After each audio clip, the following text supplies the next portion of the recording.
Senior صحافی اور column نگار نصرت جاوید نے کہا ہے کہ طالبان کے افغانستان پر دوبارہ قبضے کے بعد امریکہ کے علاوہ نیٹو اتحاد میں شامل ممالک کے مددگار افغان باشندے پاکستان چلے آئے۔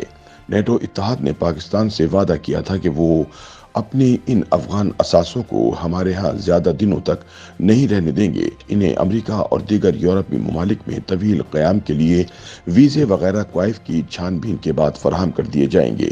فروری 2022 میں لیکن روس یوکرین پر حملہ آور ہو گیا اور اس کے نتیجے میں لاکھوں یوکرینی اب یورپ اور امریکہ میں پناہ گزین ہو چکے ہیں۔ ان کی دیکھ بھال میں الجھے ہونے کی وجہ سے امریکہ اور ان کے اتحادی افغان اثاثوں سے کیے وعدے فراموش کر چکے ہیں۔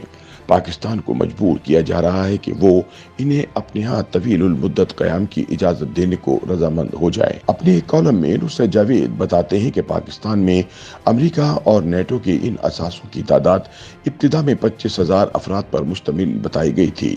اب مگر اندازہ ہو رہا ہے کہ 25,000 افراد نہیں بلکہ کنبوں کی بات ہو رہی ہے، جن کی ذاتی ملازمتوں یعنی ڈرائیوروں اور خانساموں کو بھی شمار کیا جائے تو ان کی تعداد 1 لاکھ سے تجاوز کر جاتی ہے۔ پاکستان گویا دو طرفہ دباؤ میں ہے۔ افغان طالبان اپنے ہم عقیدہ انتہا پسندوں کی سرپرستی سے باز نہیں آ رہے اور امریکہ اور اس کے اتحادیوں کو اپنے اثاثوں کا غم کھائے جا رہا ہے۔ نصرت جاوید کہتے ہیں کہ افغانوں کی اکثریت خواہ ان کا تعلق کسی بھی نظریے سے ہو، پاکستان سے اندھی محبت میں مبتلا نہیں۔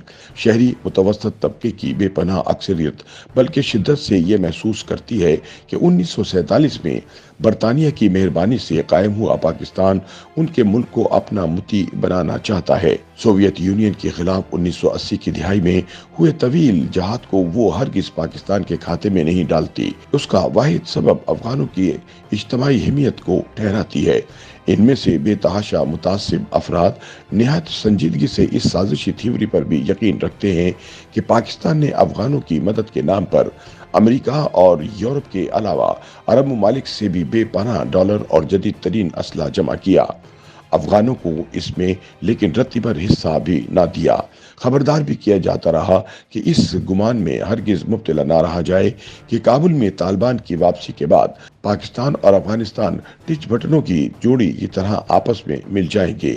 خدشہ اس کے برعکس یہ تھا کہ دنیا کی واحد سپر طاقت کہلاتے ملک کو ذلت آمیز انداز میں اپنا ملک چھوڑنے پر مجبور کرنے والے طالبان پاکستان کو اب کسی خاطر میں نہیں لائیں گے۔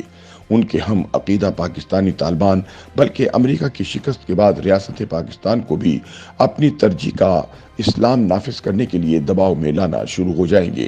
تاہم ہماری پالیسی سازوں نے اس تنبیہ کو کسی توجہ کے قابل ہی نہیں تصور کیا۔